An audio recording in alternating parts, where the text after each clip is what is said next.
My name is Delia Voss. I'm 34 years old. And the morning I walked into my uncle's dining room 17 minutes after an estate division meeting had started without me was when I finally understood that being trusted with something and being told about it are two entirely different arrangements, and that the people who benefit from your silence are rarely the ones who created it. The meeting had been scheduled for 10 o'clock on a Thursday in October. I knew none of this at 9:43. When my phone rang with a number I recognized as belonging to a man named Gerald Pratt, who had served as my father's accountant for the better part of 2 decades.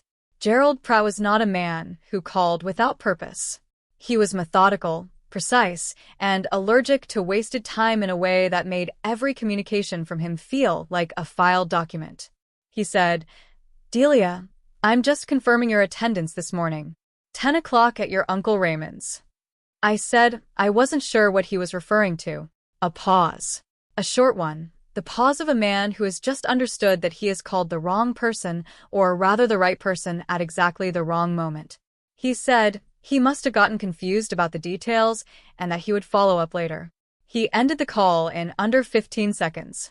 I sat with my coffee and the specific weight of what had just happened. Gerald Pratt did not get confused. Gerald Pratt had been maintaining my father's financial records since before I was born and had never, in my experience, called the wrong person or misstated a detail. What he had done was accidentally confirm that a meeting was happening at my Uncle Raymond's house at 10 o'clock on a Thursday morning that I had not been told about and to which my attendance had been, for reasons I could not yet determine, assumed or fabricated or simply listed to keep the record clean. I set my coffee down on the counter. I went to my bedroom and changed out of the clothes I had been planning to wear to my office. I put on the clothes I wear when I need to be taken seriously in a room that is not expecting me. Then I went to my car and I drove to my Uncle Raymond's house, which was 22 minutes away. I arrived at 9:57. I let myself in through the front door, which Raymond had left unlocked in the way that people leave doors unlocked when they are expecting a contained number of guests and have not considered the possibility of a different one. What none of the 7 people seated around Raymond's dining room table knew, as I pulled out the chair at the end opposite the notary and set my folder on the surface, was what was inside it. I had known for 11 years. My grandmother had made sure of that. To understand what was in the folder, you need to understand my grandmother, Nora Voss, and the specific clarity that can come to a person in their late 70s who has spent decades watching a family operate on assumptions that have never been tested. My grandmother was 78 when she died. She had outlived my grandfather by 19 years and had, in those 19 years, managed the family's property holdings with a precision that most of the family found admirable in the abstract and inconvenient in practice. The holdings were not enormous by any measure. 4 properties in total, accumulated over 40 years of careful decisions.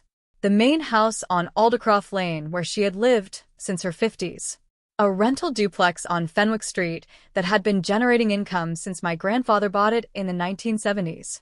A small commercial unit on the ground floor of a building 2 blocks from downtown that had been leased to a succession of small businesses for 30 years.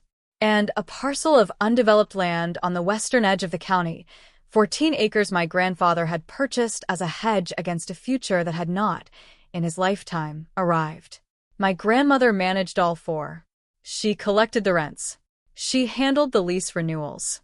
She maintained the relationships with the tenants, the insurers, the tax assessors, the occasional attorney. She did this without delegating because she had observed, over the course of her life, what happened when things were delegated to people who had not been trained to hold them. She had 3 children. My father, Daniel, was the youngest. My Uncle Raymond was the eldest. My Aunt Constance lived 3 states away and had, from a practical standpoint, removed herself from most family decisions by geography and temperament, though she retained strong opinions about outcomes. Raymond was the one my grandmother did not trust with the properties. She had never said this directly. My grandmother rarely said difficult things directly. She said them through actions, through the trust document she had prepared with her estate attorney in the year I turned 22, through the specific choices she made about who held what authority, through the conversation she had with me on a Sunday afternoon in her kitchen when she handed me a sealed envelope and said she needed me to keep it somewhere safe and to open it only when it was necessary. I kept it in a fireproof document safe for 9 years before it became necessary. What my grandmother understood about Raymond, and what she had understood for longer than I had been paying attention, was that Raymond was a man who organized things. He organized family gatherings and holiday logistics and the practical architecture of his own household with the efficiency of someone who had spent his whole life being the person who made things happen. This was genuinely useful in many contexts. It became something else when applied to assets that were not his to organize. Raymond had assumed, for most of his adult life, that the family properties would come to him. Not because anyone had told him this, and not because any document supported it. Because he was the eldest, because he was the one who showed up at my grandmother's house when the furnace needed attention or the gutters needed clearing, and because he had translated that presence into a kind of ownership in his own mind that had never been corrected. My grandmother had seen this happening for years. She had not corrected it directly. She had corrected it through documents. My grandmother retained an estate attorney named Sylvia Okafor in the winter of the year I turned 22. I know the specific timing because Sylvia Okafor told me, when I finally called her 9 years later, that my grandmother had come to her office in February of that year, alone, without telling any of her children, and had spent 2 hours describing exactly what she wanted and why. What she wanted was an irrevocable trust. The structure Sylvia Okafor designed placed all 4 properties into the trust upon my grandmother's death, with a trustee designated to manage distribution, maintenance, income decisions, and any eventual sale or transfer of the properties according to the terms my grandmother had specified.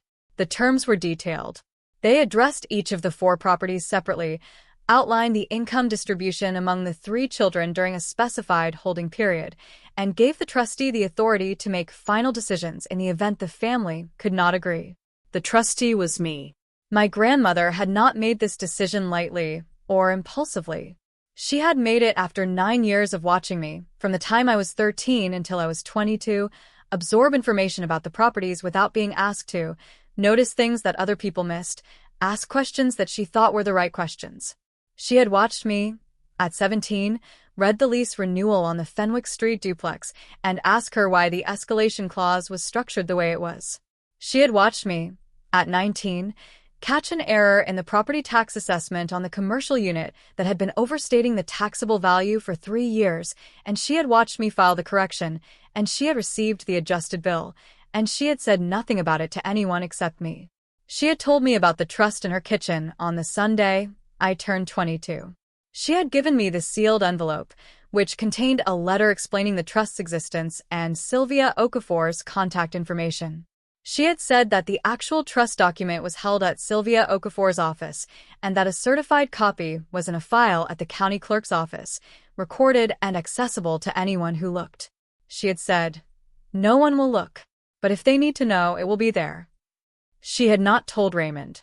She had not told my father Daniel or my Aunt Constance. She had told me, and she had told Sylvia Okafor, and she had filed it with the county, and she had said nothing more about it for the 9 years she lived after that Sunday. When she died, in the spring of the year I turned 31, the trust activated. I called Sylvia Okafor the week after the funeral. Sylvia Okafor confirmed that the trust was in effect, that the 4 properties had transferred into it, and that my role as trustee was active. She sent me the full trust documentation by certified mail. I read it over 2 evenings. I filed the certified copy she sent alongside the sealed envelope in my document safe. I did not tell Raymond or Constance or my father what I had found. My father knew the trust existed. My grandmother had told him, shortly before she died, in the general terms of someone setting her affairs in order. He knew I was involved in it. He did not know the specific scope of my authority, and he had not asked, because my father was not a man who dwelled in legal specifics unless they were directly placed in front of him. Raymond knew nothing. The 3 years between my grandmother's death and the October morning of the estate meeting were not quiet ones. Raymond moved quickly. He had been organized about the properties in my grandmother's lifetime, helping with maintenance, managing tenant relationships on the Fenwick Street duplex, accompanying my grandmother to the occasional meeting with the building manager at the commercial unit. When she died, he translated that involvement into authority so smoothly that most of the family did not notice the translation happening. He collected the November rent from the Fenwick Street duplex tenants himself, 2 weeks after the funeral, before anyone had formally discussed what the arrangement going forward would be. He told them that he would be managing the property now. The tenants, an older couple named the Hardings who had lived in the upper unit for 6 years, accepted this because Raymond said it with the confidence of someone who has the right to say it, and because they had no particular reason to check. He had a conversation with a commercial real estate broker named Stuart Pell about the ground floor commercial unit. A preliminary conversation, he said, just to understand the current market. Stuart Pell visited the property. He prepared a market analysis. Raymond gave him a copy of the existing lease and discussed renewal terms as though the decision of whether to renew was his to make. He engaged a land surveyor named Dale Harwick to reassess the western parcel. He told Dale Harwick he was evaluating options for the land, which had been sitting undeveloped for 30 years and which Raymond believed, based on conversations with a developer contact of his named Phil Caruso, was now worth significantly more than it had been.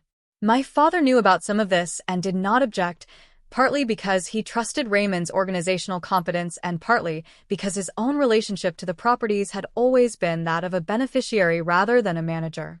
Constance, 3 states away, received periodic updates from Raymond by email and responded with brief messages of agreement or mild questions that Raymond answered in ways that moved things forward. None of them had checked the trust. I watched this happen from the outside. I was aware of it through pieces. A comment from my father about Raymond's conversations with the broker. A mention from one of the Hardings when I stopped by the duplex to check on a maintenance issue I had arranged through a property service contact named Bet Hollowell. The Hardings told me, with some puzzlement, that Mr. Raymond had said he was the manager now. I said I was aware of the transition and that I would be following up with them directly about the formal arrangement. I did not confront Raymond. I did not send him the trust document. I was waiting, not strategically, exactly, but with the patience of someone who understands that a structure in place does not require defending until someone tries to act against it. The October meeting was when someone tried to act against it. I learned, through Gerald Pratt's accidental confirmation call and through what I was able to reconstruct afterward, what the meeting had been designed to accomplish. Raymond had called it. He had framed it to my father and to Constance, who had flown in for the occasion, which told me something about how seriously Raymond had positioned the meeting as a necessary step in formalizing the estate management going forward. He had prepared an agenda. He had engaged a notary, a woman named Francesca Belli, to attend and witness the signatures on a set of documents he had prepared with the help of a general practice attorney named Howard Strunk, who had drafted an estate administration agreement assigning Raymond as manager of all 4 properties, with income distributed equally among the 3 siblings, and giving Raymond final decision-making authority over leasing, maintenance, and eventual sale. The document made no reference to a trust. This was not an oversight. This was the document of a man who did not know a trust existed. Gerald Pratt had been invited as the family's financial representative. He had, apparently, noted my name somewhere in his meeting notes as a relevant party and had called me by mistake, believing I had been notified. Raymond had not notified me. I believe he had not notified me because he did not consider me a necessary party. I was Daniel's daughter. I was 34 years old and worked as a contract compliance manager for a regional infrastructure firm. I attended family gatherings and was competent and pleasant and did not, in Raymond's experience of me, insert myself into decisions that were being made by people who understood these things. This was the assumption my grandmother had prepared for. When I walked into Raymond's dining room at 9:57 on a Thursday morning in October, there were 7 people at the table, Raymond at the head. My father Daniel, to Raymond's left, with Gerald Pratt beside him. My Aunt Constance, across from my father, with her husband Warren beside her. Howard Strunk, Raymond's attorney, at the far end with a stack of documents in front of him.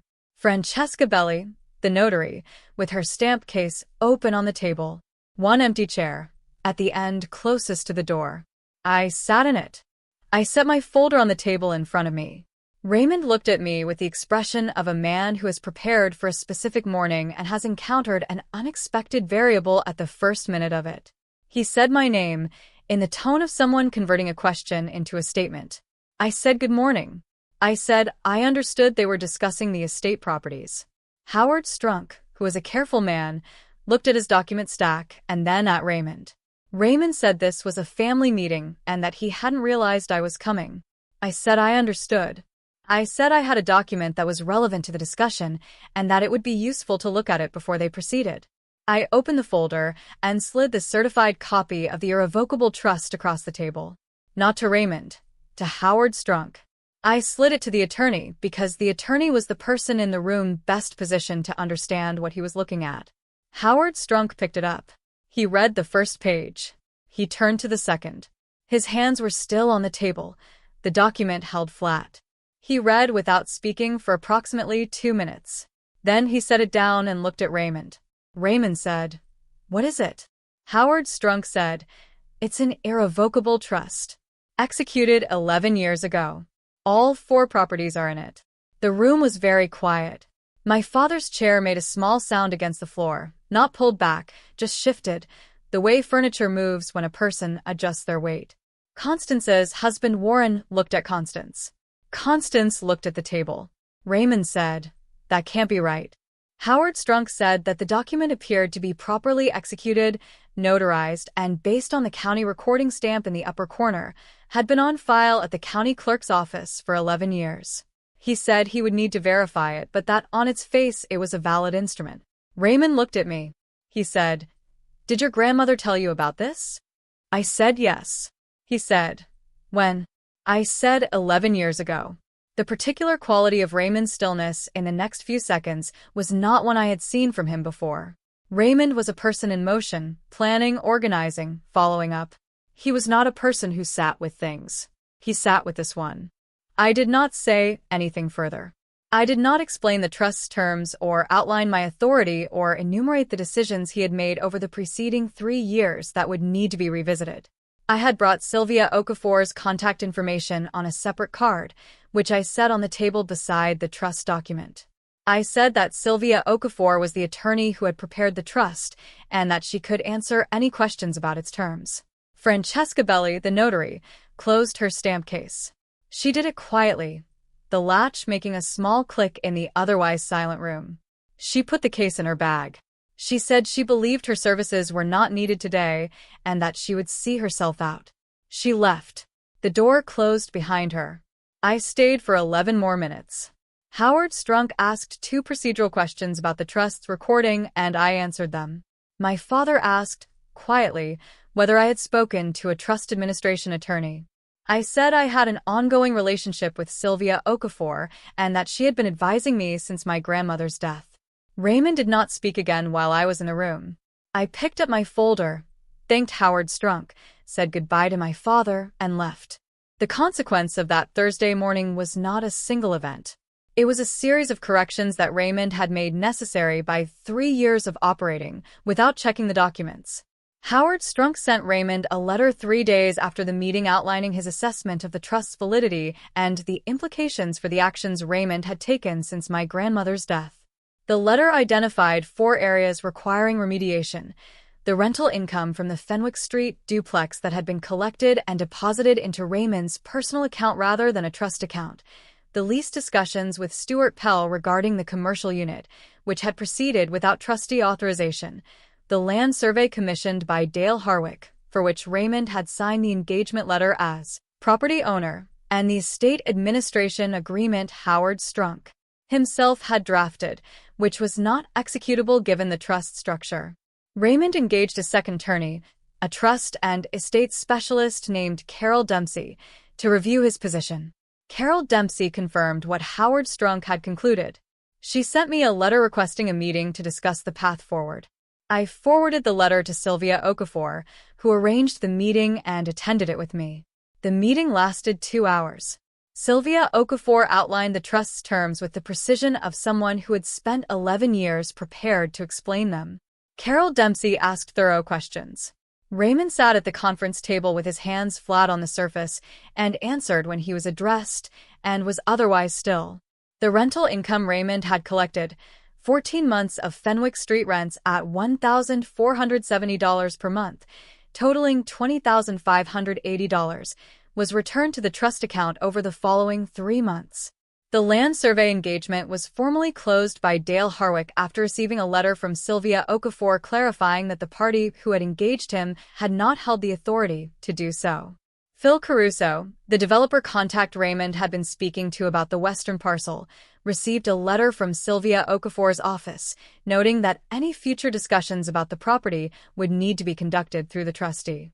Stuart Pell's market analysis for the commercial unit sat in a folder Raymond kept but no longer referenced.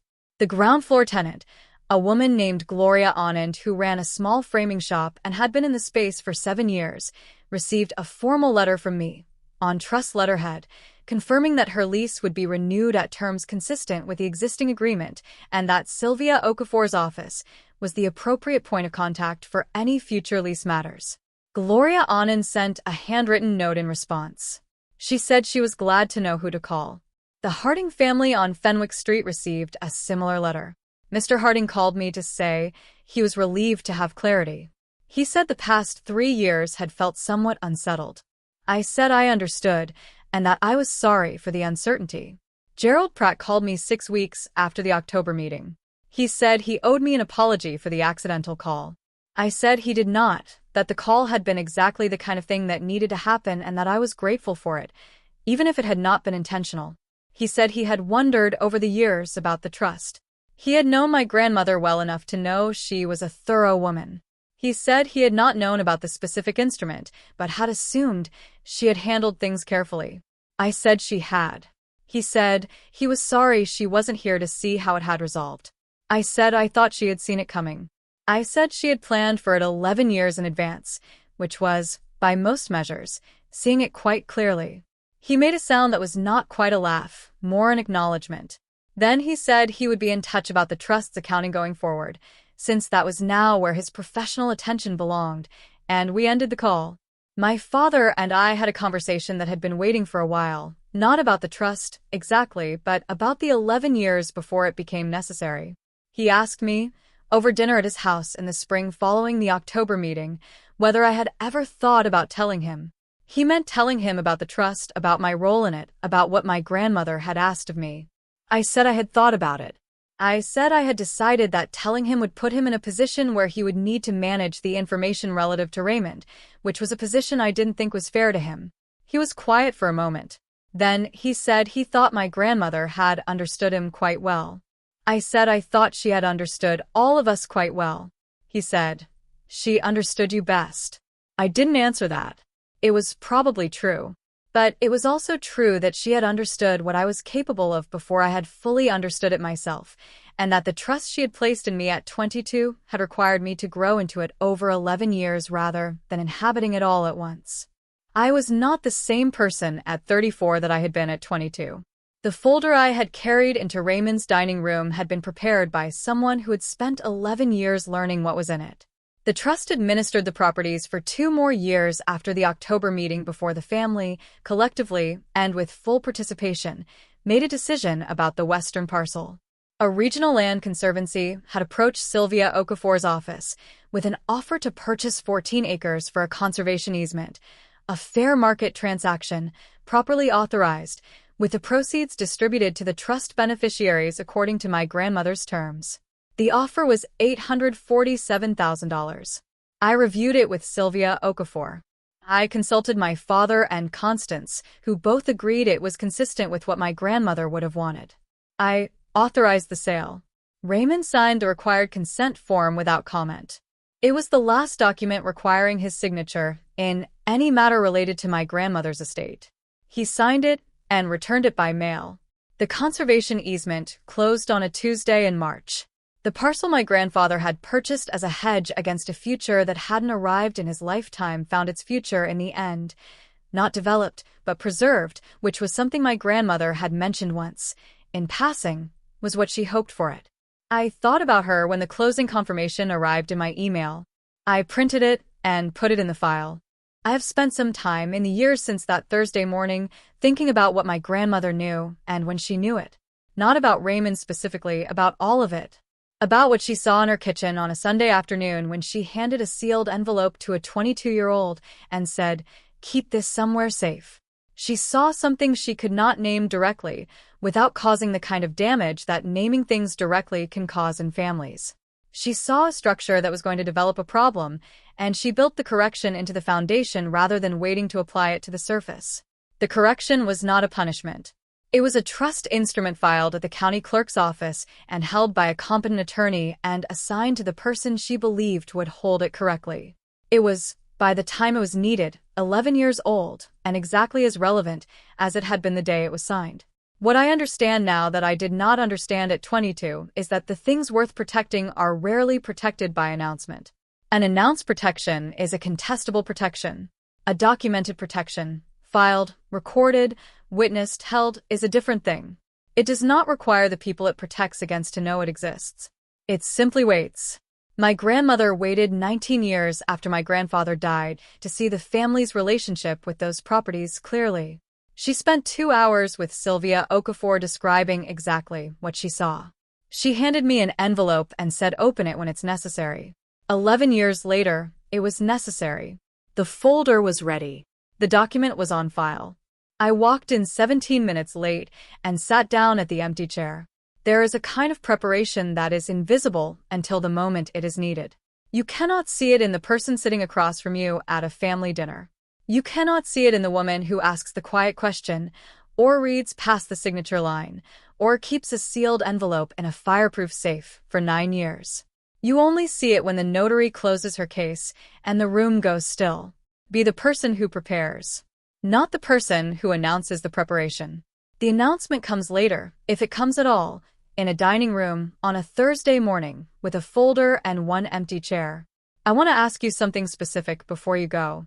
In that dining room, when Howard Strunk set the trust document down and looked at Raymond and Raymond said, "That can't be right," there were 6 other people in that room watching that moment happen.